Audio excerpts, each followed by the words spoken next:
Diego, obviously, looking ahead to these next two games, two teams that are pretty much immediately below you in the table. Some managers like to really big up the occasion when you play big games like this. Some like to play it down a bit and just say, play the game, not the occasion.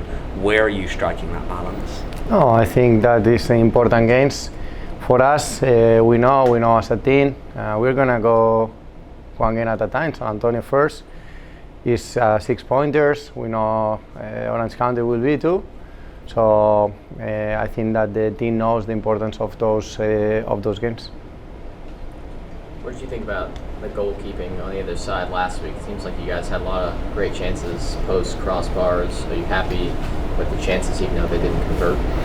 Yeah, we create good chances during the game. Vitiello have a couple of saves that they were outstanding. We know he's a top keeper in this league, and we need to keep going. We create good quality chances. I think the players finishing well, all of them, and it was a matter of a great save or like the crossbar, so a little bit lower in some situations. Just keep moving forward. We want to score more goals. That's something that we want to do, and it's one of the main focus and the main topics that we are working on. But we feel like the team has been growing in chance generation. Sacramento away is not a place where it's easy to generate opportunities, and we were able to. So keep working in that same route. Owen talked about the next two games, the two games this week, but the next four as a whole, all the teams are kind of in and around your position in the table, and then the four after that are all pretty much teams that are in the top four in their respective conference. How aware are you of what may need to be done these next four because of how challenging those back four are? Game at a time. San Antonio, very important to win, get 3 points there, and then after San Antonio, we'll see another game that we need to go for the 3 points. I think to think on those 8 games as a whole is too much. In this league, you can lose against everybody and you can win against everybody. So we want to win against San Antonio, and after San Antonio we'll talk against Orange County. I think now we have all the games are very important, these 4 and then the next 4 as well. So we need to go for it, put ourselves in the best position as soon as possible. Knowing that obviously San Antonio won the game over there in San Antonio, and so if you were to draw on the weekend, they own the tiebreaker over you. Does that factor in at all into maybe the late game decision making if things are still level? No, I think it's a home game, so for us a tie is not enough. We need to get the 3 points, and we will play that way.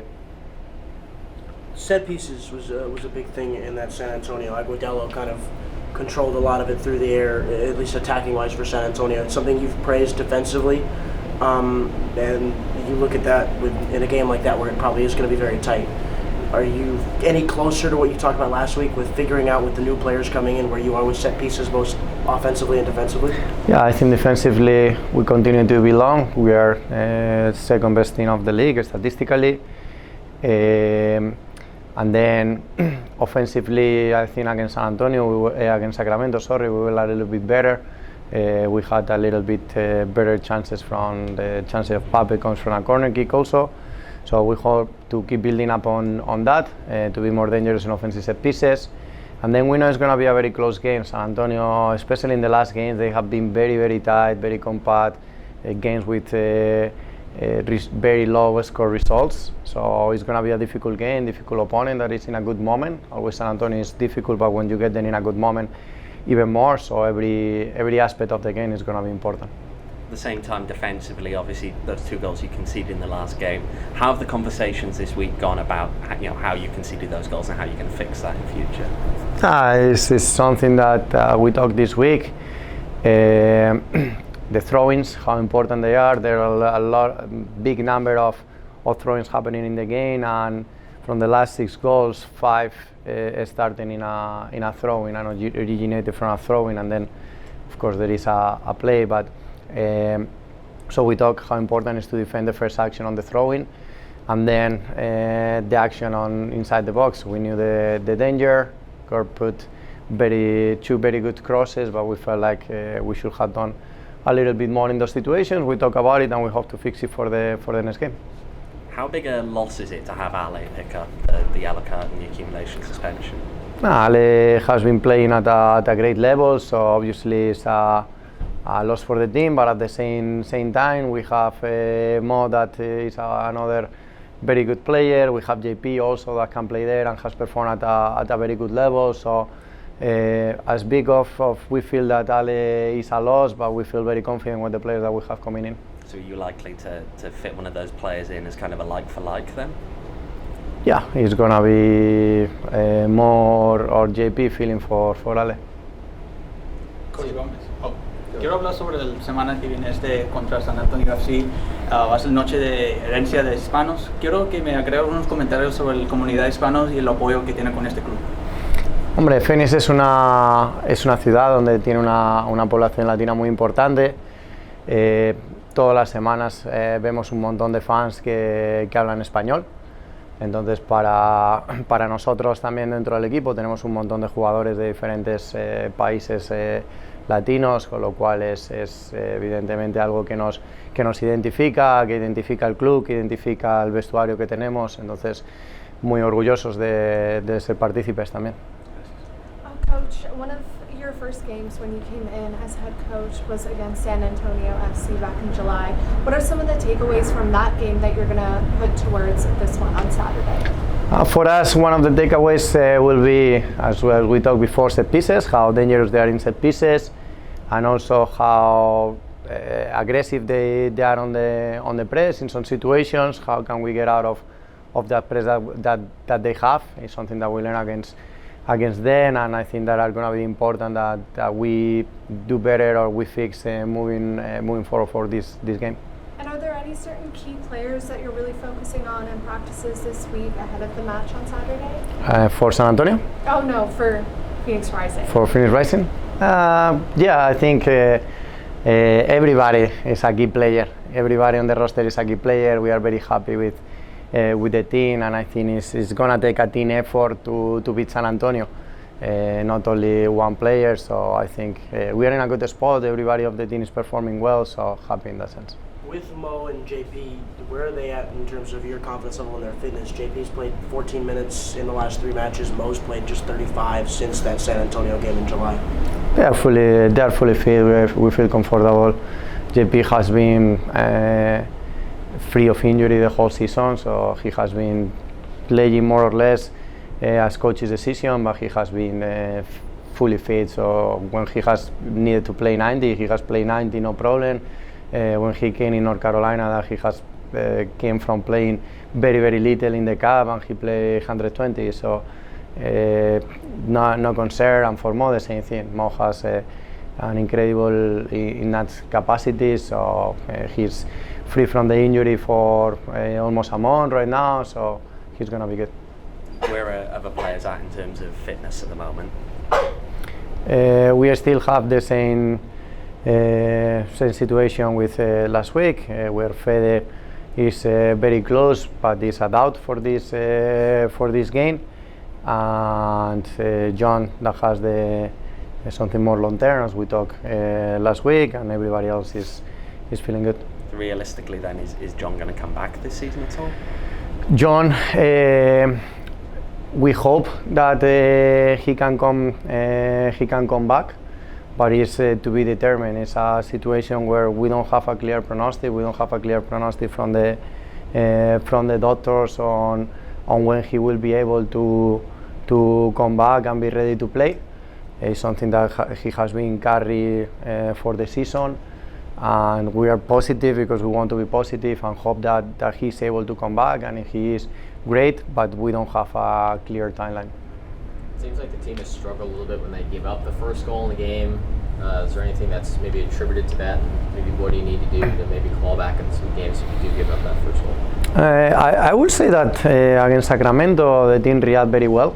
I don't think that the team has struggled. We keep playing, we grow on the game. In fact, I think after the first 10 minutes we generate opportunities, and I think the struggle came because we were able to score the goals. For me, more than how we struggle when we concede goals against San Antonio, we concede, then we tie the game 1-1. So I think the reaction has not been a big problem, or is not the biggest concern for me. I think the thing that we need to still work more is on scoring goals, because at the end the struggle more in the play or in the game for me has been on the last part, on the final third, to get the goal. So that's, if we don't score a lot of goals, then when the team score a goals, then it makes the things very, very difficult. Were you happy with the reaction that your team had in the second half last week? And then it was a little bit of a slow start giving up the goal. They came out and had those chances. And do you think that could carry over to this weekend's game? Yeah. Very happy on the reaction. I think right away on the first seconds we have a clear chance from Marga. Then we get the chance from Tommy, the one from Remy. And I'm happy with the behavior on the team during the whole game. Even after the second goal, I think the guys didn't give up, keep pushing, keep looking for the goal. We had it with Pape, where Vitiello did a very good save. So I'm happy on the way that we react. I have nothing to complain about the players, about the reaction, about the commitment right now. The only thing that we are in a situation that all the team knows and all the team wants to improve is in scoring goals. At the same time, the second half's being better than the first half has been a trend for a lot of the season. Even recently, you look at the chance creation in the first half versus the second half, and you're creating a lot more in the second half. There's only one team that's scored less goals in the first half in the league than Phoenix Rising. So what is it that's causing the team to be so slow out of the gate? I think that it has been games also. I think against Tulsa we had a better first half, and against Tampa also we have a very good first half.